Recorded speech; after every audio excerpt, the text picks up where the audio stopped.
Bonjour à tous et bienvenue sur Radio SIP, Sales in Progress, le cabinet de développement stratégique et commercial des entreprises performantes. Salut Marc, t'es où là? Tu fais quoi? Je m'interroge. Et quel est le sujet de ton interrogation? Ça fait maintenant 20 ans que j'exerce le métier de conseil et de formation. Alors, je fais le point. Et où te situes-tu? Oula, tout a changé, énormément. On est dans la complexité maintenant, dans la surenchère, et on a totalement perdu de vue la finalité du conseil. Il me semble que l'on a oublié les fondamentaux. Quand tu parles des fondamentaux, tu veux dire les raisons de l'existence du conseil? Tu poses les questions du pourquoi cela existe et à quoi ça sert? Exactement. Il faut dire que la réponse n'est pas évidente en soi. Le périmètre du terme conseil et ses dérivés sont très vastes. Pourtant, ça me semble simple. Le conseil est un avis donné sur une situation ou une action proposée. Il n'y a rien de compliqué là-dedans. C'est même très courant dans toutes les discussions, d'affaires ou pas d'ailleurs. Mais là, tu parles du visible.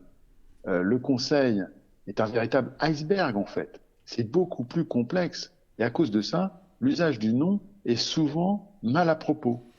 Ouais, tu m'étonnes un peu quand même. Si, le nom conseil, déjà, a deux sens bien distincts.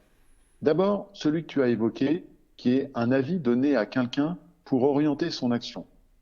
Au passage, tu remarqueras l'usage du verbe donner, qui tout de suite lui donne une valeur marchande hors norme. La gratuité du conseil. C'est quand même génial. Ouais, je te rejoins. Le dictionnaire n'aide pas dans les affaires. Il insiste sur donner un conseil. Les rédacteurs auraient quand même pu écrire vendre un conseil. Cela ne dénaturait pas la définition. Après tout, le conseil, ça mobilise du temps et des compétences, donc ça représente une certaine valeur. Tout à fait. Le second sens de conseil, c'est une assemblée, un groupe qui est constitué pour statuer, décider, comme le conseil d'administration d'une entreprise. Tu perçois déjà la différence de force entre le conseil avis et le conseil assemblée. Une idée pour renforcer le conseil à vie, ce serait l'associer à un autre nom pour le rendre plus concret, comme par exemple un ingénieur conseil, un avocat conseil, un commercial conseil, un formateur conseil, un stratège conseil. Ouais, il est vrai que le conseil seul fait un peu café du commerce. Il faut lui rendre ses lettres de noblesse.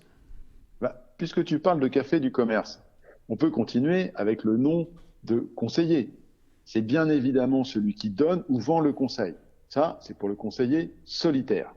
Mais il y a aussi le conseiller de l'assemblée. Le second bénéficie de la force du groupe. Tu admettras que dire « je fais partie d'un conseil d'administration », c'est plus vendeur que « je vends du conseil », même si la finalité est la même. Tu as raison, être conseiller municipal est plus prestigieux que d'être conseiller indépendant. Et pourtant, le titre ou la fonction ne présage pas de l'intelligence ni des compétences. Mais fondamentalement, à quoi sert le conseil? Est-ce que c'est utile? Sinon, ce n'est pas la peine de se fatiguer avec la sémantique. Oui, effectivement. Eh bien, la raison d'être du conseil, c'est de proposer des pistes aux problèmes de son client. C'est ça qui est aujourd'hui enseveli sous des tonnes de terminologie franglaise, des raisonnements alambiqués. Le conseil doit tout simplement apporter une solution. Et est-ce que c'était efficace? Bien sûr que oui. Un conseil est une personne qui s'est formée, qui met à jour régulièrement ses compétences, qui s'informe en permanence des nouveautés dans son domaine et dans le domaine de son client. C'est un atout précieux pour le dirigeant d'entreprise. Ça lui apporte écoute, analyse, raisonnement qu'il ne peut convenablement faire du fait de sa position très opérationnelle. Il ajoute à cela un point de vue décalé, une prise de recul, c'est forcément innovant. C'est pourquoi on peut parler d'actifs externes plus que de conseils, si on veut revenir au jeu du dictionnaire. Et Sales in Progress peut me conseiller ou me former? Exactement. Sales in Progress, c'est associer conseil et formation. Les deux sont intimement liés et nous avons des savoir-faire et des techniques propres à chacun des domaines. Ainsi, nous pouvons mixer les deux pour un résultat rapide, efficient, efficace et rentable. Pour en savoir plus, je te propose de visiter notre site internet sur www.salesinprogress.com ou de nous retrouver sur le podcast business de LinkedIn. Merci et salut Marc.